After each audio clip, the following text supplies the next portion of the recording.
লোকটা কেমন যেন ইতস্তত করলো। তারপর কপালের ঘাম হাতায় মুছতে মুছতে উঠে এসে বলল, বলুন স্যার। ব্যবসায় কতদিন? অনাদি জলের বোতলটা তার দিকে এগিয়ে দিল। লোকটা একটু ঘাবড়ে গেল। এমনিতে পুলিশের ইউনিফর্ম পরে কেউ কথা বলতে গেলে সাধারণ মানুষই ঘাবড়ে যায়। একটু গলা খাঁকড়িয়ে নিয়ে বলল, বেশি দিন নয় হুজুর। সে তো বুঝতেই পারছি, কেউ কনজিউমার ফোরামে গিয়ে নালিশ করলে জেল হবে, সে কথা জানো? কথাটা শুনে লোকটা আরো ঘাবড়ে গেল। মুখটা কাঁচুমাচু হয়ে প্রায় কেঁদে ফেলে আর কি। বলল, ব্যবসা করে খাই হুজুর, আমাকে জেলে নিয়ে যাবে কেন? ব্যবসা করে খাও তাতে ক্ষতি নেই, কিন্তু এইসব আজগুবি কথা বলার কি দরকার? আজগুবি নয় তো স্যার। লোকটা এবার কেমন যেন সামলে নিল। আজগুবি নয়? 3 টাকার গুলি খাইয়ে লোককে অমর করে দিচ্ছ, ইয়ার কি? আপনার বিশ্বাস হচ্ছে না? লোকটা স্পর্ধা দেখে অনাদি অবাক হয়ে গেল। দাঁড়িয়ে দাঁড়িয়ে আকাম্বা গুলি মারছে, তাও আবার পুলিশকে। যাই হোক, অনাদির মুখটা আজ ভালো আছে। জিজ্ঞেস করলো, নাম কি তোমার? ভগবান গুপ্ত স্যার। নামটা বলে সে দাঁতের ফাঁক দিয়ে কেমন যেন একটা মিচকে হাসি হাসলো। তা তো বটেই, ভগবান না হলে আর কি করে নির্দ্বিধায় এমন অমরত্ব বিতরণ করবে? আপনি এখনো বিশ্বাস করছেন না? ভগবান এবার যেন রুষ্ট হলেন। আর কিছু বলল না, খাওয়ায় মন দিল। বাইরে পিচের উপর কতগুলো প্রাইভেট কার হাঁ হাঁ করে একদিক থেকে আরেক দিকে ছুটে গেল। সিগন্যালটা হলুদ হয়ে আছে, মানে ফাঁকা রাস্তা, নিজের ইচ্ছা মতো গাড়ি চালাও, মানুষের ওপর দিয়ে না চালালেই হলো।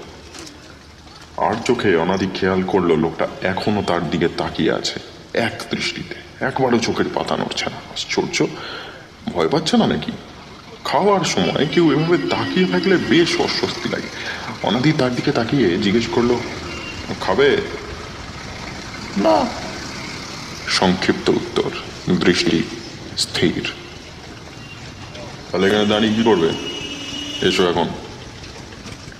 ভগবান কিন্তু সরল না, একইভাবে তাকিয়ে থেকে বলল, আপনি বিশ্বাস করলেন না তাহলে? আচ্ছা, একগুয়ে লোক তো। একে তো লোক ঠকানোর ব্যবসা, তার উপর আবার তাই নিয়ে পুলিশের সাথে তর্ক। অনাদি মুখ না ফিরিয়ে বলল, না, করলাম না। যারা তোমার থেকে কিনেছে তারাও কেউ বিশ্বাস করেনি।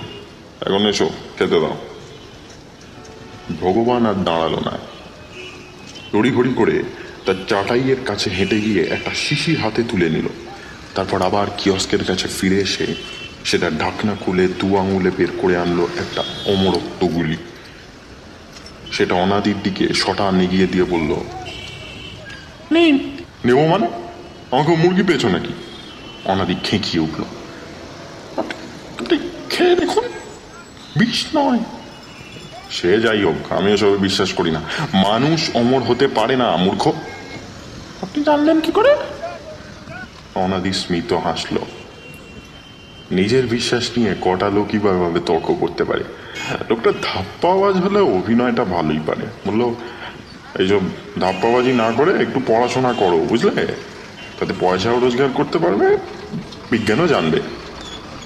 ভগবান এবার অনাদির হাতের দিকে একবার দৃষ্টি বুলিয়ে নিয়ে বলল, আপনার হাতে ওগুলো কি? রত্ন। অনাদি বলল, ওগুলো ধাপ্পাবাজি নয়, জানলেন কি করে? এ ব্যাপারে একটা মোক্ষম উত্তর দেওয়া যেত, কিন্তু অনাদি চুপ করে গেল।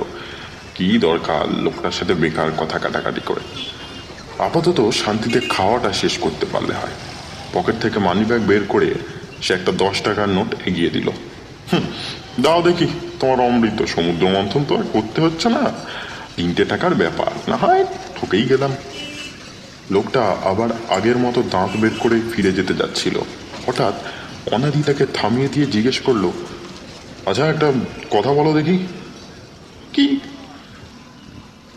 অমর তো না হয় হলাম, কিন্তু কিন্তু সেটা বুঝবো কি করে? মানে ধরো আমি মরে গেলাম, কিন্তু তারপর কি হবে? বলবেন কি করে? ভগবানের মুখে এবার রহস্যের হাসি। মানে মানে ধরো আমাকে কেউ গুলি করলো, আপনার গায়ে লাগবে না, ফাঁস দিয়ে বেরিয়ে যাবে। কথাটা শুনে অনাদির বেশ মজা লাগলো। মহাভারতে কর্ণের কবচ কুণ্ডল ছিল, আর এই যুগে অনাদি দস্তিদারের আছে 3 টাকার অমৃত গুলি। মন্দ নয়। যদি যদি কেউ পেটে ছুরি ঢুকিয়ে দেয়, ঢুকবে না, পেটের বাইরে এসে থেমে যাবে। রোগ নাড়া হবে না, শরীর খারাপও হবে না। অবশ্য ব্যথার অনুভূতি থাকবে, সেটা আপনারই মঙ্গল। ভগবান লোকটা নির্ঘাত পাগল। নাহলে এমন অম্লান বদনে অস্বাভাবিক মিথ্যে কথা বলা কোনো জাত অভিনেতার পক্ষেও সম্ভব না।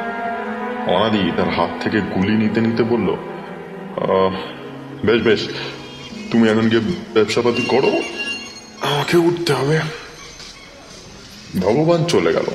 খাওয়া দাওয়া সেরে অনাদি উঠে পড়ল। বিকেল হলেই তার ছুটি, তখন অন্য অফিসার আসবেন। আবার কাল ভোরে এখানে উপস্থিত হতে হবে অনাদিকে। সাধারণত সকালের ডিউটিটা কেউ নিতে চায় না, এই গরমে রোদে এতক্ষণ দাঁড়িয়ে থাকলে মাথা ব্যথা করে। তবে ট্রাফিক পুলিশের চাকরিতে অত বাছবিচার করলে চলে না। দুপুরের আলো কমে এলে ভগবানও উঠে পড়ে।